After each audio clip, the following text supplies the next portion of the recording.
I'm Pinellas County Sheriff Bob Gualtieri, and what I'm going to tell you now is what we know at this stage of the investigation. It's all preliminary, everything's subject to change. But what we were able to determine, an Allegiant flight landed here probably about 2 hours ago now from Cincinnati. It was due to turn around quickly and return to Cincinnati.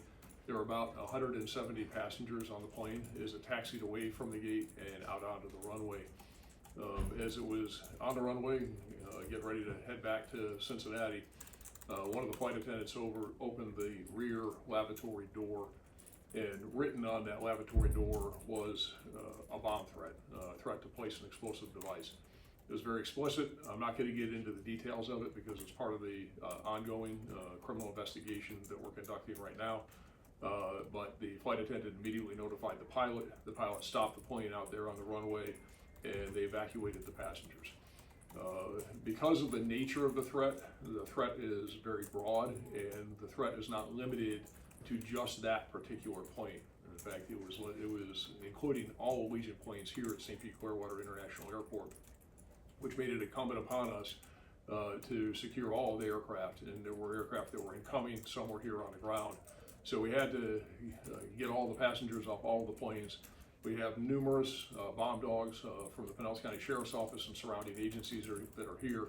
And we are probably about 98% complete with searching all of the planes with the bomb dogs, and we found no evidence of any explosive devices. We should be completed with that, and I'm at this stage prepared to tell you that the airport is safe. There is no immediate threat. We'll complete the search with the bomb dogs of the last remaining couple of bags here probably in the next few minutes. So once we do that, we'll continue conducting the investigation. We have detectives here from our threat management division that are interviewing everybody that's on the plane, crew, etc. And I anticipate shortly being able to turn the airport back over to the airport so that they can make decisions, and Allegiant can make decisions, and TSA can make decisions about how they reboard these passengers and are able to get them out of here. That's not going to happen immediately. There's going to take some time to do that because some of these passengers are outside of the sterile area. The sterile area may have to be cleared, so there's a lot of logistics that have to go on. And we also have to finish conducting interviews of everybody that was on the plane in question. So that's about all I can tell you at the moment, and I'll take any questions that you have. Any suspects so far, Sheriff? Yes, but I'm not going to get into that right now. Anyone in custody at this point? Nobody in custody, but we do have some people that their actions were suspicious and we're looking into it.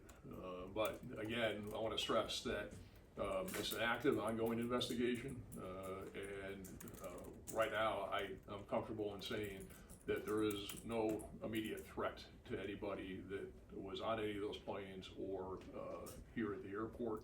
It does look like right now, from everything I can tell, and it's very serious when people do something like this, that it is just a threat to place the bombs and to blow up the aircraft. So right now there's no evidence that anybody actually did anything.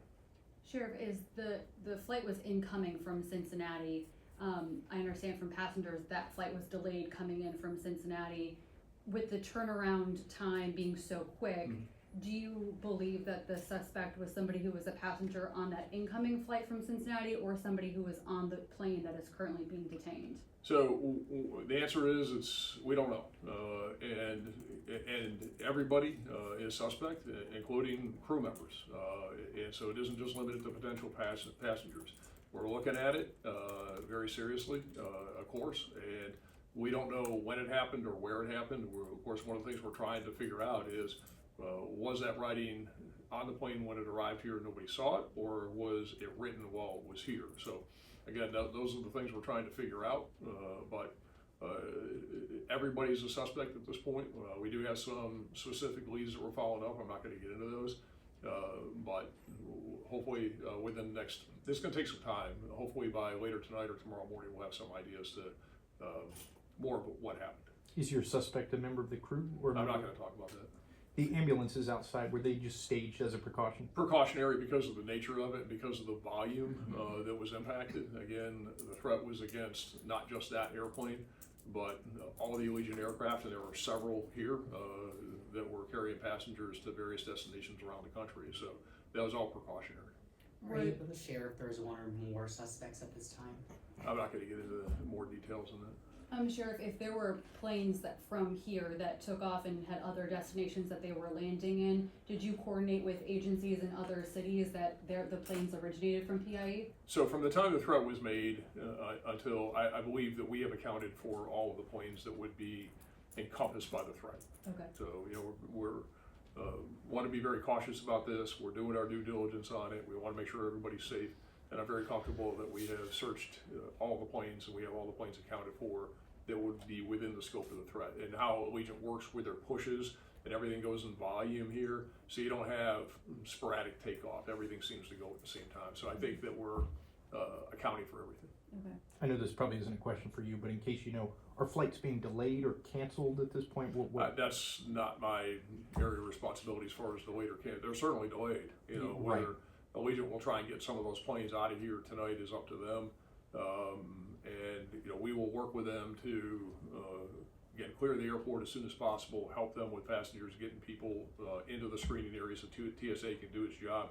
But there's a lot of planes here and a lot of people, and whether they can do that tonight, that's going to have to be an Allegiant question. Any surveillance that can be of assistance to the investigation? I'm not going to get into details. There's a lot. It's ongoing. Twofold, Sheriff. One, about how many planes did you have to clear? Off the top of my head, I think there's at least 6 here. Okay. Somewhere in that number, in Half that a range. dozen. Yeah, half a dozen or so, give or take, Okay. that were here. Most of them were at the gate. Some incoming, and then we had the one that was I'll call it the in question plane that was out on the runway itself. And then in terms of the charges that somebody faces for a bomb threat, I mean, is there a heightened or is there an escalating factor when it involves aviation and the FAA? I mean, are there federal charges that you can tack on top of this? So possibly, I don't know.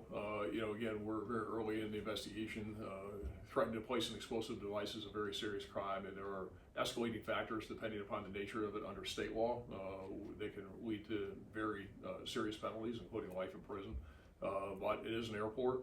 There is some federal involvement, and whether that and what that would be is something to consider down the road. Right now, we have to conduct our investigation and see if we can establish probable cause to arrest someone before we can really get there. How disruptive, taxing, frustrating is a case like this? Yeah, off the charts, and not for us as much as it is for the flying public and for the airport. You got to feel for these people who just came to the airport to get on a flight, to go about their business, to go see family, friends, take care of business, etc. And to say it's a disruption and to say it's a mess is an understatement. And we have a tremendous amount, and you can see here, we have a tremendous amount of deputies, of resources that are here, fire, EMS, the airport fire department. There's a lot of first responder resources because somebody did this. Do you train for something like this? Yeah, of course. Yeah, of course. Sheriff, you think you touched on this, but at this point, could you say this is like a singular case, homegrown, one-man show, or is it some of them may be part of a broader network? Don't know. Can't say. And again, I would say that and I'll say this this much about it.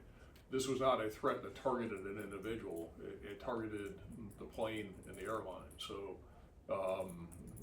when you say homegrown, again, we don't know anything more about it at this point. That's why we got to conduct the investigation. But there wasn't a named individual as a threat.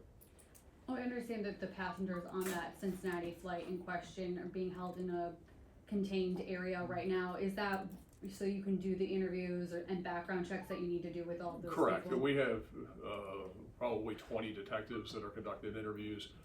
For most of the passengers, those are going to go very quickly. We just want to get their information, get basic background, who saw what, did they see people using the restroom, just basic stuff. So, in fact, most of those are probably already completed by now.